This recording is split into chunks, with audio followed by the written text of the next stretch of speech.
খাতড়া মহকুমা প্রশাসনের সৌজন্যে মুকুটমণিপুর মেলা উপলক্ষে নৌকা বাইচ প্রতিযোগিতা অনুষ্ঠিত হল।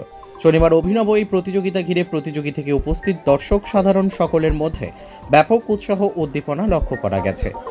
একই সঙ্গে জলাধারের বুকে প্রতিযোগিতা চলাকালীন যে কোনো দুর্ঘটনা এড়াতে প্রশাসনের তরফে পর্যাপ্ত নিরাপত্তা ব্যবস্থার পাশাপাশি বিপর্যয় মোকাবিলা দপ্তরের কর্মীদের মোতায়েন করা হয়েছিল। খাতড়া মহকুমা প্রশাসন সূত্রে জানানো হয়েছে, 2 রাউন্ডের এই নৌকা বাইচ প্রতিযোগিতায় মোটে 50টি নৌকা অংশগ্রহণ করেছিল। প্রতিটি নৌকাতেই 2 জন করে চালক সহ যাত্রী ছিলেন। এদিন প্রতিযোগিতার 2টি পর্বের প্রথম, দ্বিতীয় ও তৃতীয় স্থানাধিকারীর মিলিয়ে মোট 6 জন প্রতিযোগীকে খাতড়া মহকুমা প্রশাসনের তরফে পুরস্কৃত করা হয়। তাদের হাতে পুরস্কার তুলে দেন মহকুমা শাসক ডক্টর শুভম মৌর্য সহ মহকুমা প্রশাসনের অন্যান্য আধিকারিকরা। বাঁকুড়া মুকুটমণিপুর থেকে সুচিন্ত গোস্বামীর রিপোর্ট, এস নিউজ বাংলা। আপনার মস্তিষ্ক প্রসূতই জেলায় প্রথম নৌকা বাইচ প্রতিযোগিতা হলো, সেখানে সম্পূর্ণ সুস্থভাবে সম্পন্ন হলো, কি বলবেন এই উদ্দেশ্যে? আজকে মুকুটমণিপুর মেলায় প্রথমবারে এটা নৌকা বাইচ প্রতিযোগিতা হয়েছে, খুব ভালো করে হয়েছে। আর এটা 2 ভাগে হয়েছে, ফার্স্ট রাউন্ড আর সেকেন্ড রাউন্ড। প্রত্যেক রাউন্ডেই ফার্স্ট, সেকেন্ড, থার্ড হয়েছে। আর যেটা বলা হয়েছে এটা মানে কিন্তু প্রথমবার হচ্ছে আর খুব ভালো করে হয়েছে। তো আমি সবাই যে পার্টিসিপেট করেছে আর যে উইনার হয়েছে সবাইকে খুব মানে আন্তরিক শুভেচ্ছা আর শুভকামনা জানাচ্ছি। আর আরও মানে আমরা চেষ্টা করবো কি যে আগে মানে একটু পরে যখন আবার সেরকম কিছু কম্পিটিশন হবে তো আরও একটু বড় করে আমরা কেমন উৎসাহ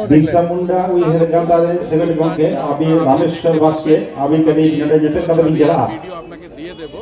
আর ওখানে প্রচুর উৎসাহ ছিল। এবার প্রথমবারে যে বোর্ড পারসনস আছেন ওনাকে ইনভলভ করে এটা একটা অনুষ্ঠান হয়েছে। তো এটা নিয়ে খুব উৎসাহ ছিল, আমাদের মধ্যেও উৎসাহ ছিল আর এমনি মানে জনগণ আছে ওনার মধ্যেও খুব উৎসাহ ছিল। ধন্যবাদ স্যার। যে এই মানে এই পিকনিকের মরশুমে সকালে মুকুটমণিপুর পর্যটন কেন্দ্রে বেড়াতে এসে যেভাবে জেলায় প্রথম নৌকা বাইচ প্রতিযোগিতা দেখলেন, এটা কি মনে হয় যে বেড়াতে এসে বাড়তি পাওনা? অবশ্যই, মানে বেড়াতে এসে সত্যি আজকে অভিভূত হলাম যে এই মানে বাড়তি পাওনা হিসাবে নৌকা বাইচ। আর এটা এর আগে কখনো হয়নি, এখানেও হয়নি, বাঁকুড়া জেলার অন্য কোনো জায়গাতেও হয়নি। তাই সত্যি আনন্দিত বা এক্সট্রা পাওনা অবশ্যই। মানে এর আগে এইরকম প্রতিযোগিতা কোনো রকম ভাবে উপভোগ করতে পেরেছেন? এর আগে কখনো মানে কোনো জায়গাতে আমার সরাসরি দেখা হয়নি, ওই ভিডিওর মাধ্যমে দেখেছি বিভিন্ন জায়গার, যেমন কেরল বা বাংলাদেশের কি নৌকা বাইচ আমি ভিডিওর মাধ্যমে দেখেছি, কিন্তু মানে একদম প্রেজেন্ট থেকে ফিল্ডে এই প্রথম দেখলাম। কোথাও কি মনে হচ্ছে যে পর্যটকদের আলাদা একটা আনন্দের জায়গা এনে দিচ্ছে এই নৌকা বাইচ? হ্যাঁ, অবশ্যই পর্যটকদের সবার মনে একটা আনন্দ, এই নৌকা বাইচটা এটা একটা অন্যরকম অনুভূতি। মানে বাঁকুড়ার রানী মুকুটমণিপুর পর্যটন কেন্দ্র, সেখানে একটা যেমন প্রাকৃতিক জল জঙ্গল ঘেরা একটা পরিবেশ আছে, একবারে সুন্দর পরিবেশ, তারপরে ওই নৌকা বাইচ, পর্যটকদের টানতে কোথাও কি উদ্যোগী হবে এই প্রতিযোগিতা? অবশ্যই, মানে এই যে এত মানে পাহাড়, জঙ্গল, জল সব কিছু মিলে এত মানে কি বলবো বাঁকুড়ার একটা মানে পর্যটন কেন্দ্র, মানে কি বলবো যেটা সুন্দর জায়গা, তার সঙ্গে এই নৌকা বাইচ এটা অবশ্যই পর্যটকদের ক্ষেত্রে খুব আকর্ষণের ব্যাপার হবে। এটা তো আগামী বছর যদি হয় অবশ্যই আসবো, এরকম চিন্তা ভাবনা করাই থাকছে। কি নাম আপনার? আমার নাম জাকির বিদ্যা। কোথেকে আসছেন? আমার গ্রাম নাম বাউনবাই, মানে বাঁকুড়া থেকে 8 কিলোমিটার দূরে। ঠিক আছে দাদা, আজকে এই নৌকা বাইচ প্রতিযোগিতায় অংশ নিলেন, দ্বিতীয় স্থান দখল করেছেন, কেমন লাগছে, কতটা আনন্দ? ভালো লাগছে, খুব আনন্দ হচ্ছে আমার।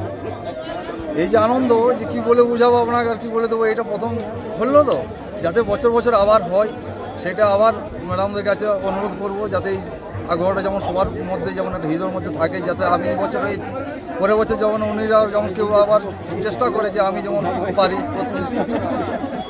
এই যে অনেকজন প্রতিযোগীর মধ্যে আপনারা দ্বিতীয় স্থান দখল করলেন, মানে সেখানে কতটা খুশি লাগছে? মনের মধ্যে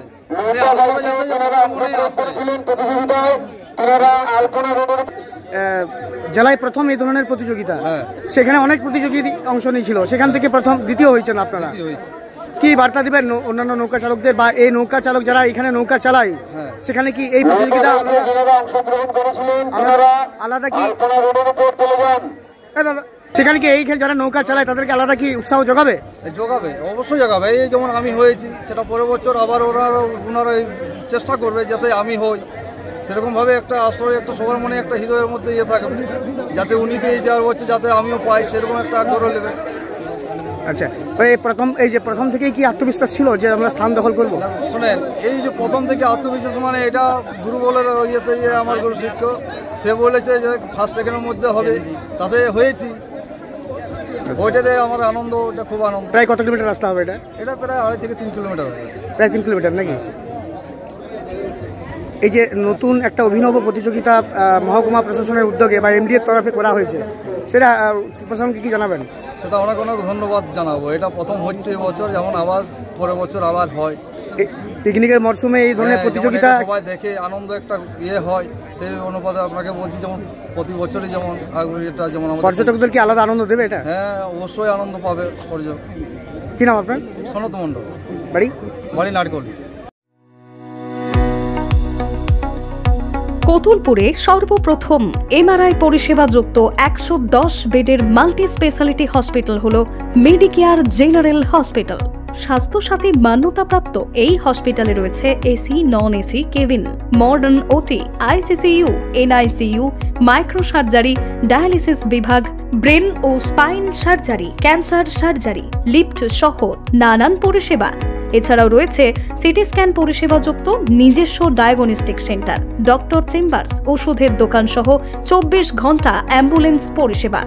24 ঘন্টা অ্যাক্সিডেন্ট এমার্জেন্সি, রোগীর সুচিকিৎসা, সুপরিষেবা এবং সুস্বাস্থ্যই হল আমাদের মূল লক্ষ্য। ঠিকানা সরিষাদিঘি, কোতুলপুর, বাঁকুড়া। যোগাযোগ নম্বর 9434216662 অথবা যোগাযোগ করুন 9732212924 এই নম্বরে।